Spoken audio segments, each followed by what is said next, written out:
moi, à la place de Wai, il faut mettre Yohan Boni en attaque parce que quand il est rentré hier, il a apporté quelque chose. Les défenseurs allemands sont très grands. Il faut mettre Yohan Boni pour aller dans les duels et puis essayer de miser sur Ahmad et Yann Diomandé. Et je pense que nos joueurs ont assuré l'essentiel. C'est vrai, d'entrée, ils sont entrés difficilement dans le match parce qu'on avait en majorité des jeunes joueurs qui jouaient pour la première fois à la Coupe du Monde. Il n'y a pas plus de... Aucun des joueurs n'a joué à la Coupe du Monde. C'est la première participation et tous, donc ils étaient vraiment timorés d'entrée. Et après 20-25 minutes de jeu, ils ont commencé à se remettre. Heureusement qu'on avait affaire aussi à une équipe de l'Équateur qui était un peu naïf sur le plan offensif.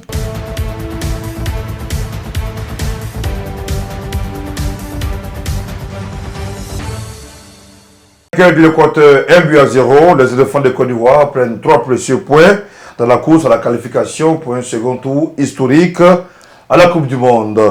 Les hommes de Metz-Foyer repartent régaillardis avant d'affronter l'ogre allemand. Pourront-ils rééditer l'exploit face à la Mannschaft? Mesdames et messieurs, bonjour et bienvenue aux regards sportifs sur Vision 24 TV. Nous ferons le décryptage du match Côte d'Ivoire-Équateur. Et bien sûr, nous recevrons Aboua Franck, entraîneur de football. Bonjour Aboua. Bonjour Saré. Et bienvenue aux regards sportifs sur Vision 24 TV. Merci beaucoup. Avec lui, Guy Jaurès-Corré, journaliste sportif, consultant analyste. Bonjour Guy. Bonjour mon frère Modeste. Et bienvenue aux regards sportifs. Merci beaucoup. Alors déjà, Aboua, analyse générale, Côte d'Ivoire-Équateur. Bien, il faut dire que le match Côte d'Ivoire-Équateur était un match riche d'enseignement. Riche d'enseignement, en ce sens que on avait à vaincre ce signe indien là, parce que depuis que nous sommes à cette Coupe du Monde là, on n'a pas encore eu la bonne victoire. Donc déjà le match d'hier était un match riche d'enseignement où nos joueurs et toute la sélection avaient à cœur de relever la tête et de gagner, surtout qu'avec cette tête grande équipe de l'Équateur, je pense que nos joueurs ont répondu présent à ce défi là. Alors, je crois, bon, on avait battu le Japon, pas 2-1 au départ. Hein. La Corée du Nord également. Oui, bien sûr, à la Coupe du Monde 2014 et 2010. Serbie-Monténégro. Voilà, bien sûr. Alors, Guy Jaurès-Coré, l'actu générale du match. Oh bon, comme il a dit, il fallait d'entrée s'imposer. Parce que le véritable signe indien qu'on devait vaincre, ce que moi j'ai appelé le signe sud-américain, c'est que c'est en 3 participations en Coupe du Monde, la Côte d'Ivoire n'avait jamais battu une équipe sud-américaine. On avait joué l'Argentine en 2006. En 2010, on a joué le Brésil 3-1. Les Brésiliens avaient gagné. Et puis on avait joué la Colombie en 2014 et qui nous avait battu également 2-1. Donc là, pour notre 4e participation, nous jouons un pays sud-américain. D'entrée de jeu également, il fallait le battre. On a réussi à battre cette équipe qui, on le rappelle, a fait une phase qualificative très intéressante, 2e de la zone Sud-Amérique, derrière l'Argentine, qui possède la meilleure défense de cette zone pendant les qualifications, avec seulement 5 buts encaissés en 18 matchs. Donc c'est vrai que l'équipe marque très peu, 14 buts pendant cette campagne, mais c'est une équipe, pour moi, j'attendais les Ivoiriens qui disaient que non, c'est qui l'Équateur, on allait battre. Non, j'ai dit. Elle a aussi une longue série d'invincibilité. 19 matchs sans perdre, on a mis fin à cette invincibilité. Donc c'est un match très attendu, moi je prenais très au sérieux ce match. On a gagné, on a bien joué, il y a eu quelques flottements, mais globalement on a maîtrisé l'adversaire. Voilà, c'était un peu serré, mais au final, on a gagné. Alors justement, on va mettre le pied dans le plat, parler du jeu des éléphants de Côte d'Ivoire. Alors, est-ce que le jeu vous a-t-il convaincu? Parce qu'on a eu une première période qui était, ma foi, catastrophique, avec bien sûr un problème de communication de la défense centrale, une défense fébrile, ma foi, entre Emmanuel Lagbadou et Wilfried Senghor et j'en passe, qui était d'ailleurs le meilleur de la défense. Et puis bon, de la finition, au niveau du fond d'attaque, c'était quand même mauvais. Et en première période, alors l'actu générale de cette première période des éléphants de Côte d'Ivoire. Bien, il faut dire que en de telles circonstances, en de tels matchs capitaux, c'est pas le bien jeu qui importe, mais c'est d'assurer l'essentiel. Et je pense que nos joueurs ont assuré l'essentiel. C'est vrai, d'entrée, ils sont entrés difficilement dans le match parce que on avait en majorité des jeunes joueurs qui jouaient pour la première fois à la Coupe du Monde. Il n'y a pas plus de... Aucun des joueurs n'a joué à la Coupe du Monde. C'est leur première participation et tous, donc ils étaient vraiment timorés d'entrée. Et après 20-25 minutes de jeu, ils ont commencé à se remettre. Heureusement qu'on avait affaire aussi à une équipe de l'Équateur qui était un peu naïf sur le plan offensif. Ça nous a quand même réussi. Notre défense, comme il l'a dit tout à l'heure, c'est marché un peu sur les pieds. On a eu quelques doutes par moment. Mais tout doucement, ils se sont remis et puis bon, les choses ont marché comme on le souhaitait, surtout avec un grand Yann Diomandé. Oui, qui était d'un grand soir. Oui, un grand soir, était d'un grand match. Et vraiment, comme les choses n'étaient pas faites par hasard, il sort l'homme du match. Voilà. Oui, bien sûr. Alors, Guy, je laisse connaître la lecture du match déjà en première période. Oui, comme tu l'as souligné d'entrée, bon, moi je ne dirais pas que c'était une première période catastrophique, mais ce n'était pas une première période totalement réussie. Voilà, on a su contenir cette équipe parce que d'entrée, elle a mis une véritable intensité. Elle est allée, elle a cherché à se créer des occasions. On sait qu'offensivement, cette équipe, elle est limitée. Je l'ai souligné qu'en phase de qualification, elle a inscrit que 14 buts en 18 matchs, là où l'Argentine a mis 31 buts ou la Colombie 28, elle a inscrit 14 buts. Donc c'est défensivement qu'elle est très forte. Et puis bon, dans son secteur médian avec Caicedo. Donc on a réussi tout de même à contenir cette équipe. C'est vrai qu'elle s'est créée 2 bonnes situations en trouvant là-bas à 2 reprises. Mais on est sorti, bon, on est un peu chanceux, on part à la récréation sans prendre de but. C'est vrai, ce n'est pas une première période de réussite, mais elle n'était pas catastrophique parce qu'on a eu quand même aussi des situations là où Yann Diomandé pèse la défense, il donne un ballon à Eli Wahi. Si Eli Wahi est un peu plus clinique dans la surface, je pense que ça peut faire des dégâts. Donc, ce n'est pas une première période pour moi catastrophique, mais elle a été globalement... Voilà. Alors, la seconde période était l'une des plus abouties de cette équipe des éléphants de Côte d'Ivoire. Maîtrise du jeu collectif, bien sûr, création de beaucoup d'occasions, concrétisée par un but d'Amad Diallo à la 90e minute à boire. C'était quand même une très belle deuxième période. Oui, il faut dire que cette deuxième période, souvent réussie à la Côte d'Ivoire, c'est par stratégie que le coach fait ses choix. D'entrée, il veut peut-être coincer l'adversaire, faire douter l'adversaire, et puis après, il met sa grande batterie en deuxième mi-temps. On a vu contre la France, c'était la même chose, et les mêmes choix ont été opérés aussi contre l'Équateur. Donc je pense que c'est par stratégie que le coach Faye fait ces choix-là, et il pense que c'est tout le temps payant pour nous. Surtout avec l'entrée de Amad Diallo, l'entrée de Inao Chris, Sangaré. Donc on a retrouvé encore des valeurs de notre équipe. Donc je pense que c'est important. C'est important de connaître ces joueurs. C'est important de savoir à quel moment il faut rentrer tel joueur. Vous avez vu le décalage qu'il fait à la suite de la sortie de Guéradoué. C'est cette intelligence de vision qu'il a eu qui nous donne cette balle décisive de Senghor. Donc je pense que c'est à son actif de procéder par ces différents choix où ça montre qu'effectivement, il maîtrise son monde. Ouais. Alors justement, on va parler bien sûr maintenant au cas par cas. N'est-ce pas bon, tu n'as pas réagi déjà sur la seconde période. Sur la seconde période. Oui. Voilà, comme il a dit, il m'apprêtait à dire la même chose. Depuis que Faye est là, c'était un constat aussi, que généralement on réussit mieux nos deuxièmes périodes. Vous l'avez vu pendant la victoire en 2023, ici à domicile. Face au Mali, une bonne deuxième mi-temps. Face à la RDC, pareil. Même en finale, pareil. Et puis, peut-être là où ça n'a pas marché, c'était face à l'Égypte. Mais en deuxième mi-temps, même face à l'Égypte, quand on perd, on réagit bien. Et puis, on a vu face à la France, aujourd'hui, on le voit. Donc, c'est vrai que moi, je le critique souvent de ne pas vite faire ces changements. Parce que sur certains matchs, ça peut nous porter préjudice. Mais bon, tant que ça lui réussit, bon, on peut aller, tant qu'il peut le faire, il peut nous faire peur ainsi, jusqu'à ce que on ramène le trophée à la maison. Bon, tant mieux. Mais par moment, quand tu joues face à des équipes très intelligentes contre l'Égypte, comme l'Égypte, pardon, ça peut ne pas marcher. Donc, il faut revoir sa copie. Il faut qu'il arrive à revoir sa copie, sur ce point, les changements un peu tardifs. Voilà. Sinon, pour le reste, il gère bien. Alors justement, on va parler maintenant, on va prendre le secteur par secteur. Le gardien de but déjà là-dessus, Guy Jonas connaît sur sa prestation. Il n'a pas été... Bon, il a fait un seul arrêt. Il a fait un seul arrêt quand il le fallait. Donc il a été bien protégé par sa défense. Donc rien à dire sur lui. Ah bon, lui, je pense qu'il n'y a pas grand-chose à dire. Hein? Oui, c'était mal tranquille pour lui. Ouais. C'était mal tranquille pour lui, surtout que tout à l'heure, Guy Jonas l'a dit.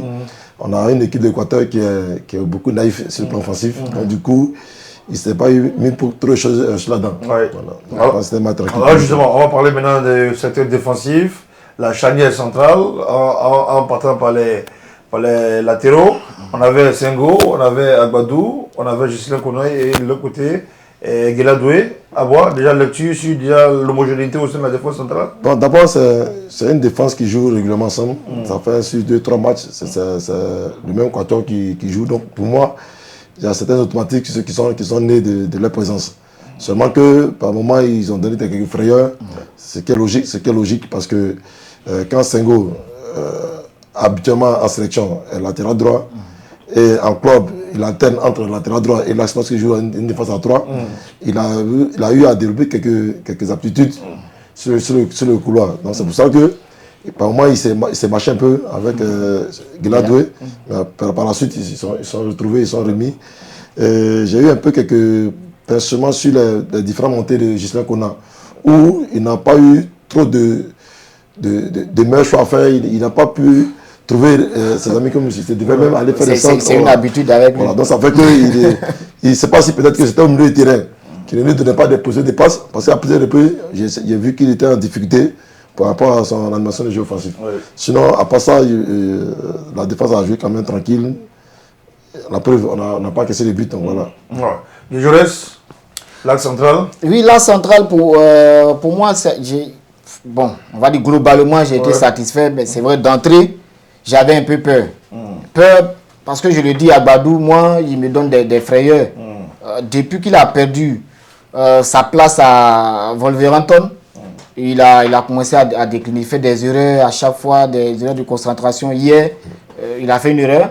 Mais je crois que maintenant, il joue en Turquie. Là. Ouais, non, oui, c'est ce que j'ai dit. Depuis qu'il a perdu un peu sa place à Wolverhampton, avant d'être transféré en Turquie, quand il joue, sinon il formait une paire solide avec Ndika après la Coupe d'Afrique, quand il a pris la place de Cotonou. Et c'est justement pour ça qu'il est sorti de cette défense centrale. Et puis Cotonou s'est installé avec Ndika qui ont joué 17 matchs, je crois bien 17 matchs ensemble. Donc j'avais un peu peur, mais après il s'est repris, il a fait un match solide parce que devant l'intensité des Équatoriens, lui, physiquement, il est prêt. Donc, il a répondu présent. Et puis, Senghor est égal à lui-même, qu'il soit latéral droit, qu'il soit dans la centrale, égal à lui-même. Il a fait un match impeccable. Là, il fait nous monter, qui nous envoie le but. C'est très bien joué. Konoye, j'ai vu, il a été... lui, c'est son habitude. Hein. Konoye, défensivement, il est bon. Offensivement, il est un peu limité. Voilà, donc il peut faire 2 ou 3 accélérations et puis bon, c'est fini. Mais ce que je retiens, un défenseur pour moi, c'est d'abord de bien défendre. C'est d'abord de bien défendre. Il a bien défendu, il n'a pas été dribblé, pas une seule fois. Donc il a fait un bon... Et puis Guela, c'est vrai, il a été un peu en difficulté en première période, il faisait des fautes. Il a même pris un carton jaune. Mais après, il s'est repris et il a fait il a été le Guela qu'on connaît. Alors, voilà, donc, justement, le secteur médian, composé de Franck Yannick Kessié, de... C'est qui Seko Fofana. Et je crois que c'était tout, hein, le secteur médian. Hein. et puis, Le secteur, oui. Et Oui, comme parce on était en 4-4-2. Voilà. 4-4-2 classique, donc... il y avait Yann Demandé d'un côté, il y avait aussi Bazoumana, tous les Bazoumana de l'autre côté. Ok, voilà, donc on veut les mettre sur le secteur offensif. D'accord, donc déjà la paire... Dans le système, bien sûr. On reste dans ce que ces deux joueurs soient des milieux de terrain. Ouais, bien sûr. Alors, on va parler plutôt de la paire Seko et Kessié. Est-ce que pour vous ça a fonctionné à voir?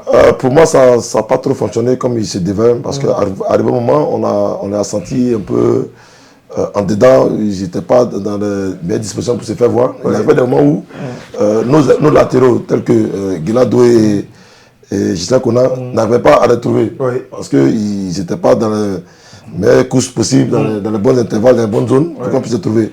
Vous avez vu que par moment, ils étaient obligés d'allonger, nos défenseurs étaient obligés d'allonger vers Yann Diomandé ou trouver les intervalles, puisque il était dans une certaine confiance, Yann Diomandé. À part Bassoumana qui à mon fois aussi, s'est déchiré un peu, il a été un peu l'homme de lui-même. C'est à comprendre, puisque c'est l'une des premières fois qu'il est titulaire. Les autres fois, il est entré comme joker où il a tiré son épingle du jeu. Mais pour une fois où on le met titulaire, après que Amad Diallo ait eu quelques pépins physiques d'entrée, ce qui a fait qu'il a commencé. Mais je pense que c'était pas quand même mal. C'était pas mal. On était bien, surtout sur la défensif. Les deux milieux de terrain défensifs nous ont beaucoup apporté. Seulement que sur la nation offensive, nous avons quelquefois fait défaut. Voilà, justement, la paix, Kéché Sangaré. Oui, Seko Fofana. Oui. Écoutez, tous les Ivoiriens, quand on découvre la composition, déjà on dit oh, Seko, pourquoi Seko dans ce milieu de terrain, pourquoi? Mais l'intelligence que Faye a eue, c'est ça. C'est-à-dire il ne met pas Seko, il met Sangaré, sur les trois, mais il met deux milieux défensifs, c'est-à-dire devant la défense d'une paire. Et pour moi, ça a été très intelligent. Et ça a permis à ces deux joueurs de connaître leur rôle. Leur premier rôle, c'est de sécuriser la défense. Ça crée l'équilibre aussi à la défense. Quoi. Voilà, donc c'est ce qui a été bien fait. Je salue cela. C'est vraiment tactiquement, c'est très intelligent. Maintenant, Seko, est-ce qu'il a été très au niveau offensivement? Non, il a fait des frappes comme toujours, comme Seko. Mais moi, c'est qu'ici, j'ai vu un Tony Kroos. J'ai vu un Tony Kroos, 66 ballons joués, il n'a perdu que 6 ballons. Sur les 66 ballons qu'il a joué, j'ai vu cette passe laser qu'il donne à Bazoumana Touré, mais qu'il exploite très mal. Voilà. Donc, une passe en profondeur. Voilà. Donc, pour leur rôle défensif, pour moi, ils ont été impeccables. Ils ont fait un bon match. C'est vrai que Seko, je peux juger son match un peu passable. Et puis Kessé, lui, assez bien. Donc, j'ai été satisfait de la paix. Voilà, on va aller maintenant sur le fond de l'attaque. Aujourd'hui, retrouver qui là-bas? On a retrouvé Eli Wahi. Eli Wahi, Nicolas Pépé.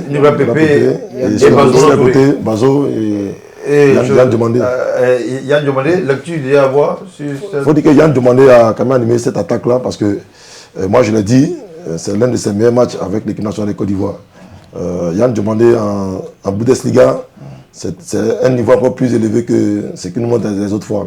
Pour hier seulement, en tout cas, il a tiré son épingle du jeu et il a tout donné. Tout ce qu'on attendait de lui, il a tout donné. Et pour moi, je me dis qu'il s'est mis quand même quelque chose dans la tête. Après sa sortie, pendant la petite part pour commencer la préparation, où il était dans les rues d'Abidjan. Effectivement, ça l'a beaucoup sonné. Donc, il se devait de relever la tête face au public ivoirien pour se réconcilier face au public ivoirien.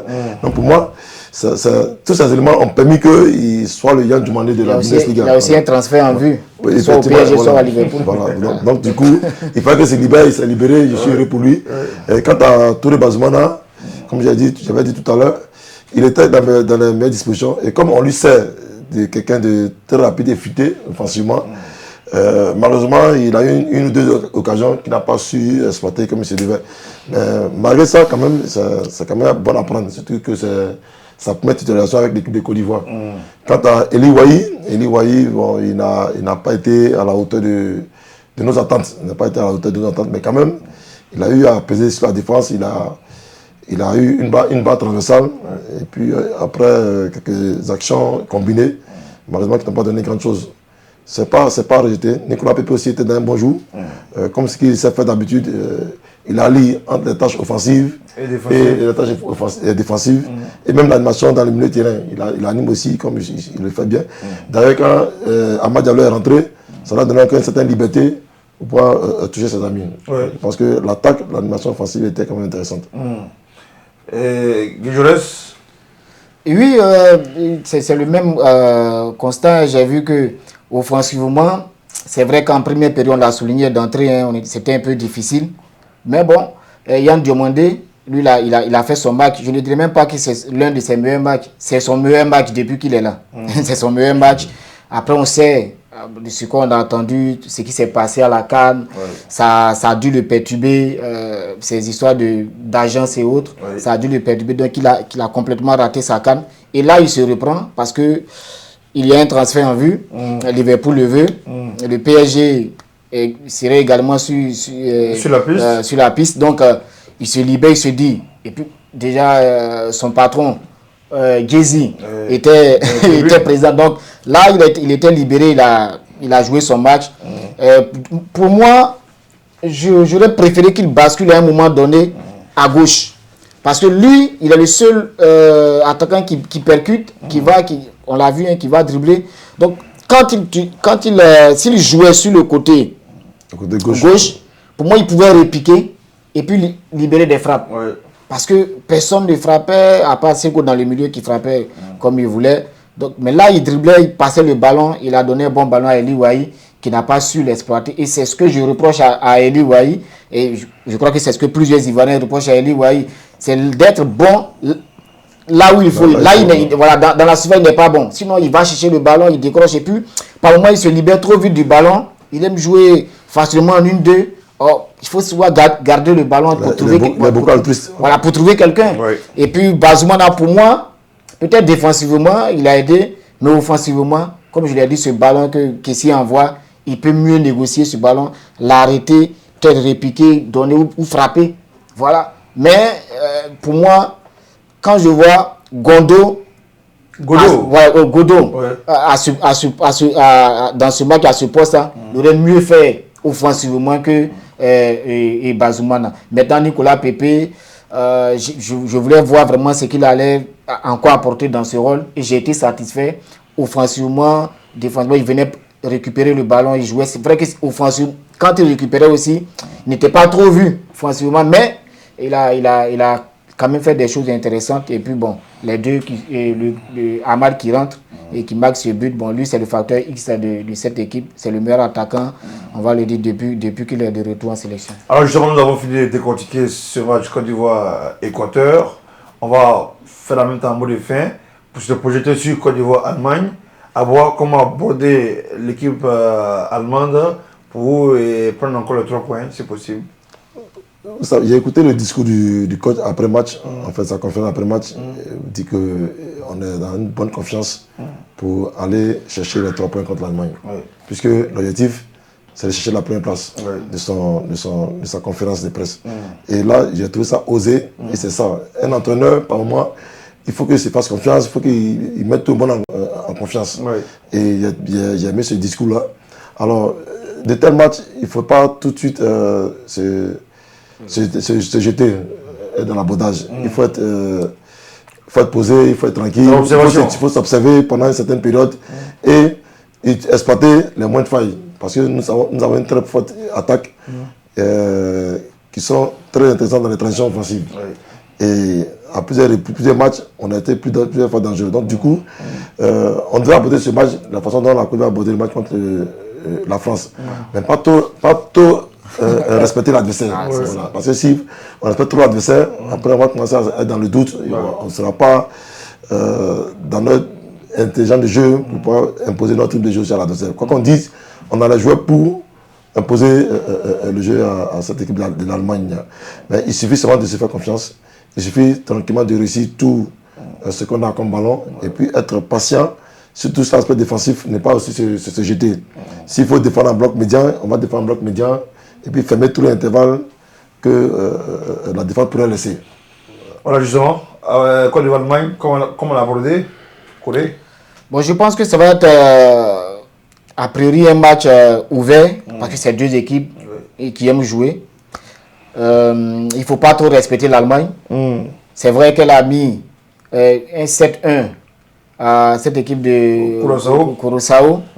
Mais bon, l'équipe de Curaçao, elle a donné l'illusion de pouvoir faire quelque chose en début de match, et notamment avec l'égalisation. Mais après, elle a pris l'eau. Donc, il ne faut pas trop respecter cette équipe. Il faut aller sur ses certitudes. Il faut aller, je pourrais même dire, quand quelque chose marche, il faut relancer cela et puis améliorer. Donc on peut aller avec ce qu'on a vu. Non, pas le même 11, mais je veux dire pratiquement avec la même animation. Ouais. Voilà. Et puis libérer nos joueurs. Parce que l'Allemagne, au milieu de terrain, contrairement aux Équatoriens, les Allemands, ils ont des très bons joueurs au milieu de terrain. Tu as Wirtz, c'est vrai qu'il ne sort pas d'une grande saison avec Liverpool, mais tu as Wirtz, tu as Kimmich qui est là, tu as Moussiala aussi offensivement. Donc, eux, ils auront cette touche technique. Donc, si tu ne renforces pas bien ton milieu de terrain, tu peux avoir des problèmes. Donc, c'est peut-être des choses comme ça qu'il faut corriger. Mais il faut mettre, pour moi, la place de Wai, il faut mettre Yohan Boni en attaque parce que quand il est rentré hier, il a apporté quelque chose. Les défenseurs allemands sont très grands. Il faut mettre Yohan Boni pour aller dans les duels et puis essayer de miser sur Ahmad et Yann Diomandé. Et pour moi, ça peut être la clé de ce match. Mais il faut, comme le coach l'a dit, il faut viser la victoire face à l'Allemagne. Battre l'Allemagne. Et puis assurer son ticket pour peut-être la première place et puis bon.